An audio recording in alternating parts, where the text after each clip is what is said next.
Bonsoir à tous, ravi de vous retrouver sur Monaco Info en ce samedi 17 juin. Invités, informations pratiques tout près de chez vous, météo et reportage avec un retour ce soir sur la présence hier en Corse à Calvi de la princesse Charlène auprès d'écoliers insulaires pour une nouvelle fois appeler à la prévention en matière de sauvetage et éviter des noyades toujours trop nombreuses, surtout chez les jeunes enfants, et ce à l'occasion de la 3e édition des Water Safety Days sur l'île de Beauté pour la Fondation Princesse Charlène. Et puis aujourd'hui en Principauté s'est tenue la traditionnelle fête de la mer devant le Yacht Club de Monaco. Moment très attendu, l'ouverture du 62e Festival de télévision de Monte-Carlo.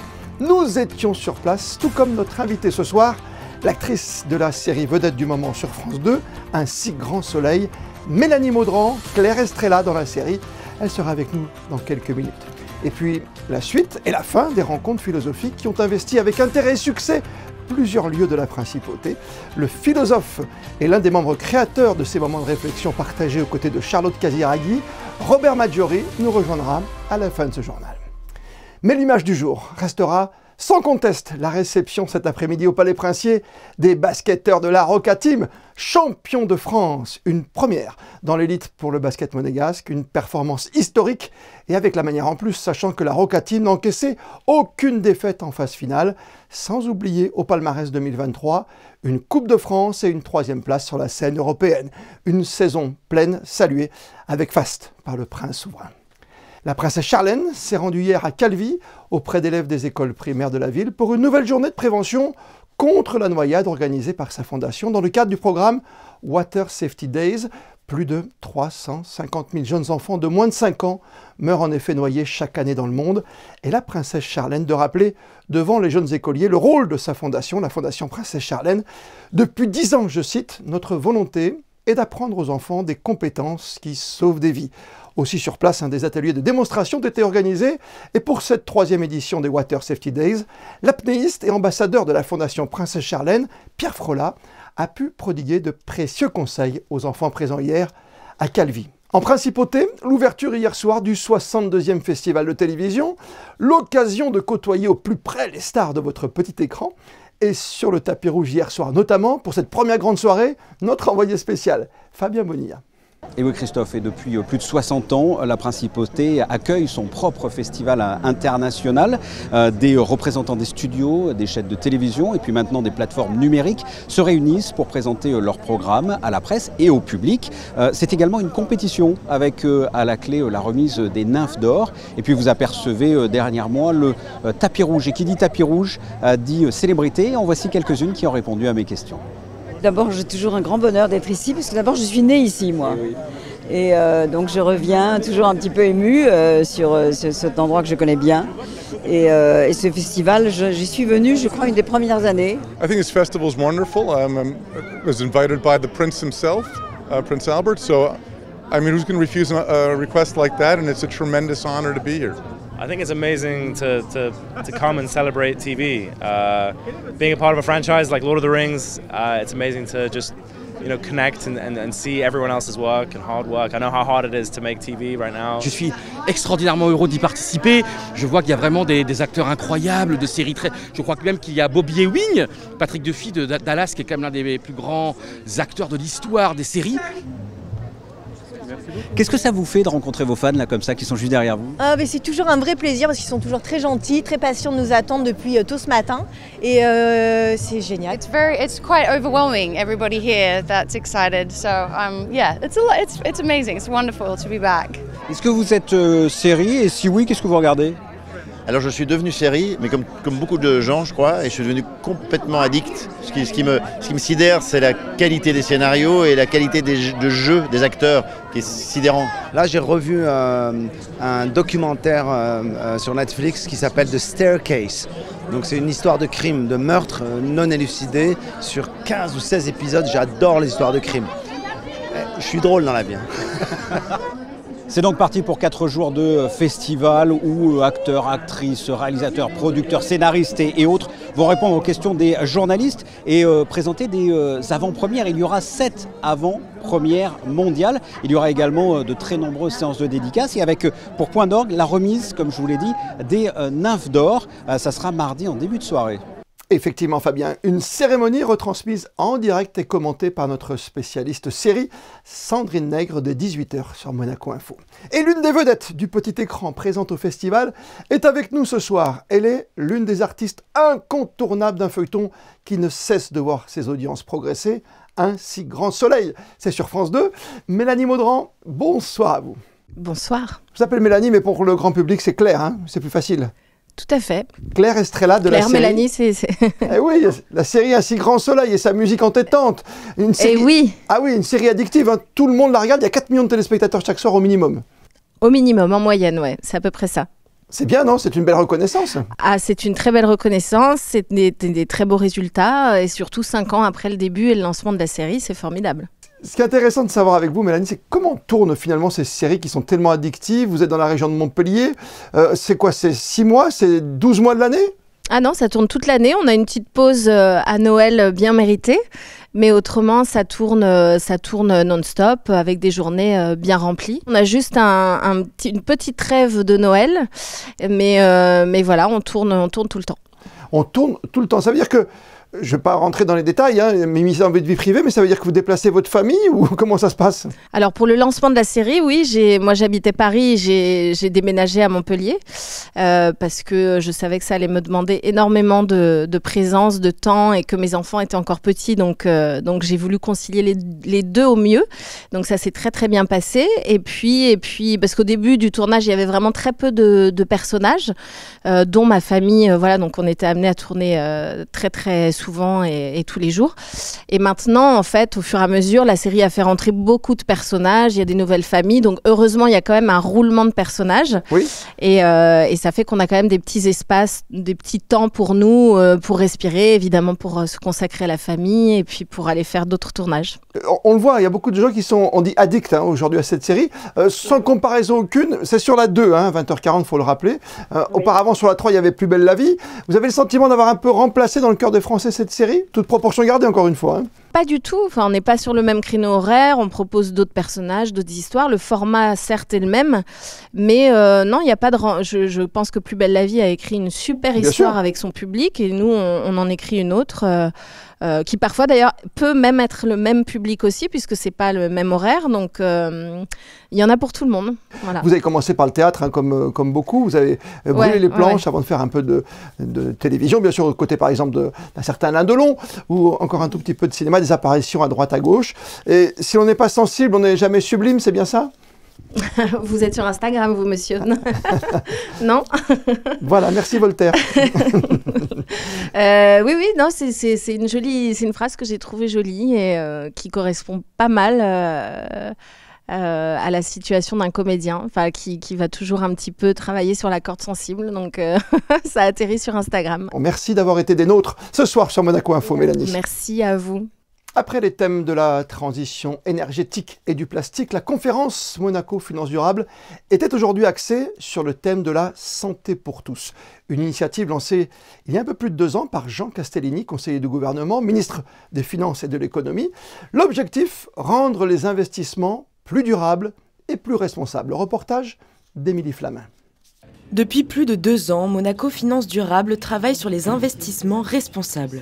Après 2 conférences axées sur l'environnement, c'est la santé qui a été mise en avant aujourd'hui.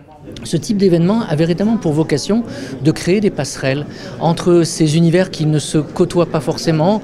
J'évoquais tout à l'heure la transition énergétique, donc aujourd'hui le monde de la santé, où nous découvrons de plus en plus qu'il y a besoin que les spécialistes, les professionnels de ces secteurs rencontrent ceux qui seraient à même de financer leur développement. Start-up de Monaco Tech et professionnels de l'investissement sont venus écouter les initiatives d'établissements, comme le Centre scientifique de Monaco et ses études sur les cancers pédiatriques. C'est vrai que l'aspect financier dans la recherche est quelque chose d'important. On a tous en tête le fait que la recherche c'est quelque chose qui coûte cher, mais combien ça coûte réellement, c'est pas forcément, on n'a pas les ordres d'idées en tête, les ordres de grandeur pardon en tête, et c'est un petit peu pour montrer ça à de potentiels investisseurs dans la recherche, un peu expliquer combien coûte la recherche exactement.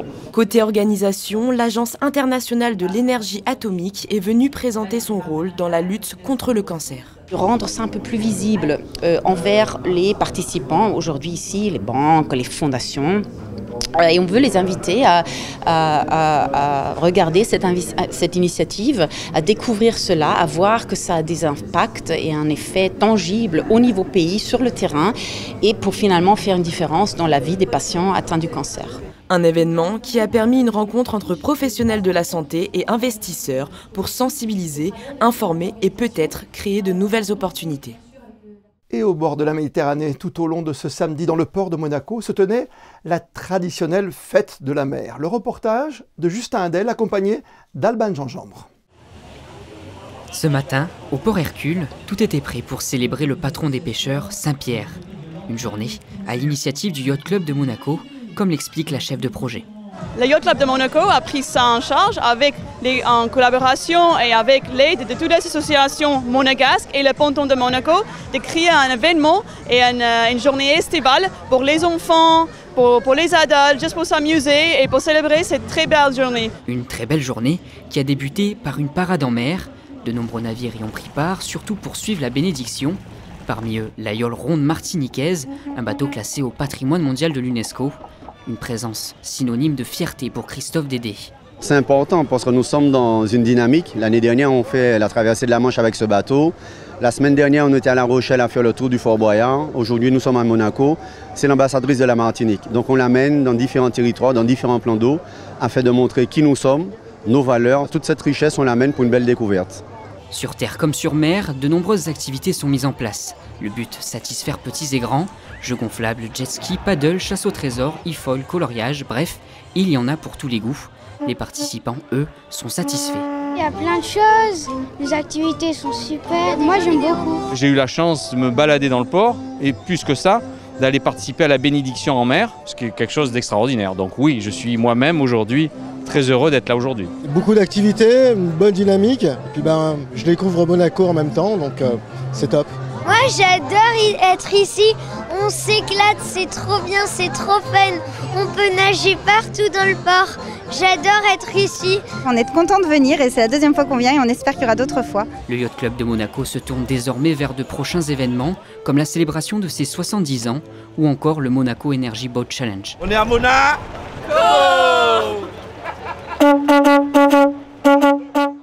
La bénédiction de l'orgue pleinement achevée de l'église du Sacré-Cœur par son Excellence Monseigneur Dominique-Marie David a eu lieu hier en fin d'après-midi. Demain, dimanche à 20h, un concert sera assuré par l'organiste titulaire Jean-Christophe Ornag.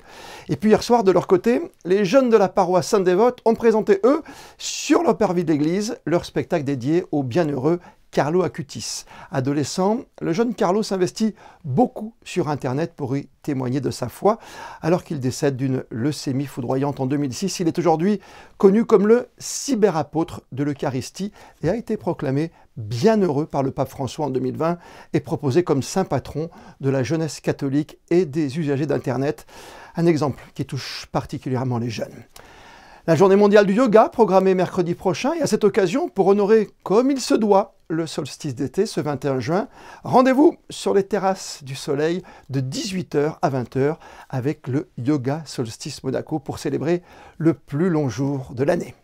Manon Poyard, spécialiste de la Spartan Race, épreuve d'endurance s'il en est, a été sacrée dans sa catégorie vice-championne d'Europe le week-end dernier à Andorre, au terme de plus de 5 heures de course à obstacles divers et variés sur le parcours andorran. Prochain objectif, les championnats du monde en Grèce, en novembre, avant de tenter de réaliser son rêve, le rêve ultime en 2024, être finisher de la course la plus dure en Spartan Race Ultra, 50 km de course à pied, 3500 mètres de dénivelé et près d'une centaine d'obstacles. Bon courage. L'effort, la sortie de la zone de confort, des thèmes qui peuvent avoir également leur place au cœur, pourquoi pas, des rencontres philosophiques de Monaco qui touchent à leur fin, avec déjà l'heure du bilan. Et avec nous ce soir, justement l'un des membres fondateurs avec Charlotte Casiraghi de cette semaine d'échanges et de discussions en principauté, le philosophe Robert Maggiori. Bonsoir. Bonsoir. On voulait absolument faire le bilan de ces rencontres qui nous ont toutes, c'est vrai, enchantés depuis le début de la semaine. On a l'impression qu'il s'est passé un petit quelque chose, notamment sur la place du marché, parce que la philosophie est partout à Monaco. Bah écoutez, nous aussi, on a conscience peut-être d'avoir franchi un palier parce que les réunions, les conversations ont marché, si je puis jouer sur les mots, de façon inattendue, bien au-delà de nos espérances.